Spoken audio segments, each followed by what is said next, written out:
My name is Sophia Bogle.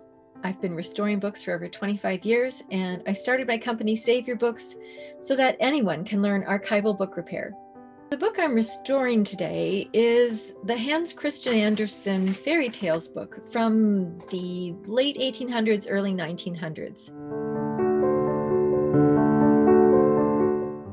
The first thing that we do in pretty much any full restoration is we have to separate the cover from the text block. The tool that I prefer to use is the book repair knife. It has a rounded tip and is less likely to do damage that you did not intend as an X-Acto knife would. I'm removing the old tape. It's very acidic, and if I leave it on the book at all, it's going to affect the book later on.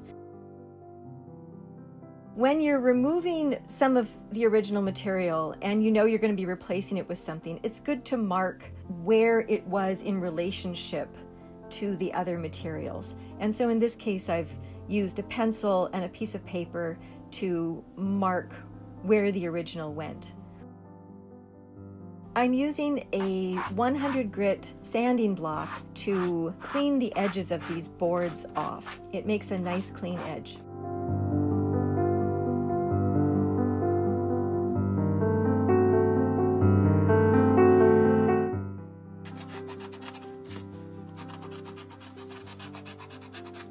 A lot of general cleaning can be done using a book repair knife. I'm using the book repair knife to just remove some clumpy bits that are stuck to the end paper. When you're repairing a book, usually all the pages are still connected, and there are some pages that will benefit from this washing technique that I have. It'll help us to get the tape off of the page in a way that you couldn't do if it was attached to the book still. To wash a page to get rid of the tape, you just have to put it in fairly hot water. You aren't going to need any additives to clean these pages. It's just hot water. It's surprisingly effective. It can sit in the water for hours. You're also just going to have to be very delicate with the paper because it's in a more delicate state when it's in the water. I'm using a micro spatula to help separate the pages, and I'm also using a ruler to help hold down the other page. You can use a soft brush to help you to brush away the old adhesive.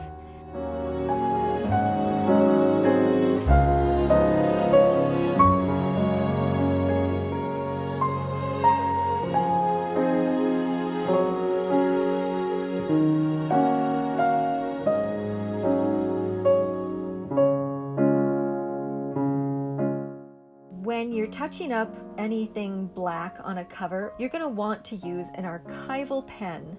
It's the 0.08 micron pen, and it is archival ink. The smaller the tip, the better in a way. Do not use a Sharpie.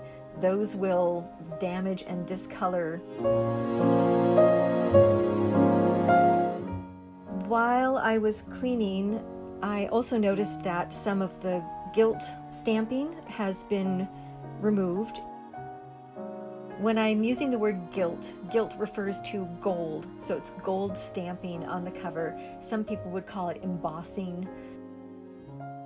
Originally, this was stamped with hot metal plates with foil coming down onto the book. The best way to fill in gilt stamping is to use shell gold. I'm using a liner brush, and I have all the control in the world. You're gonna make mistakes. You can actually remove the gilt by using a cuticle stick, and then you can clean up your gilt.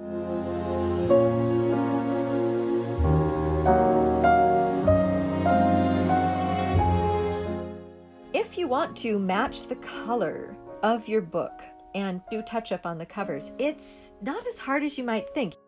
You look at this is a greenish brown. The brownish colors that tend to be on these older books, they're muddy looking.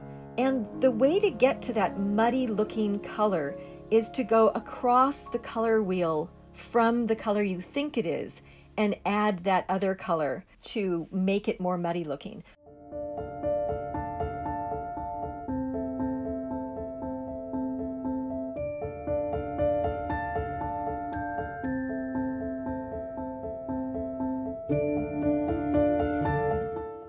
When you find tears on your pages and you want to repair them, I highly recommend using Japanese tissue that's thin and an archival paste, such as what I have here, which is nori paste. It's a rice starch paste. A really thin tissue is going to be better than a thicker tissue. You don't need very much paste.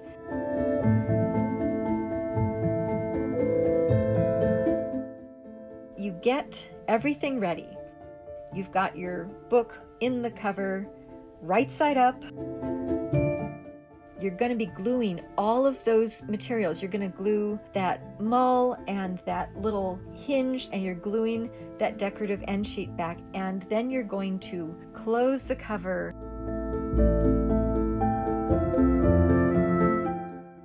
And then you slip a sheet of wax paper in, and then you put the pressing board in.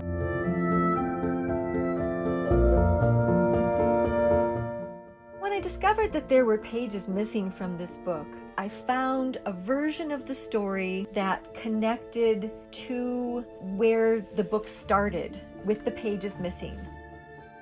I used paper that's called antique end leaf. I am using a colored pencil to color the edges of the new pages that I added to the book. I don't want them to pop out. I don't want it to look obvious that I added these new pages.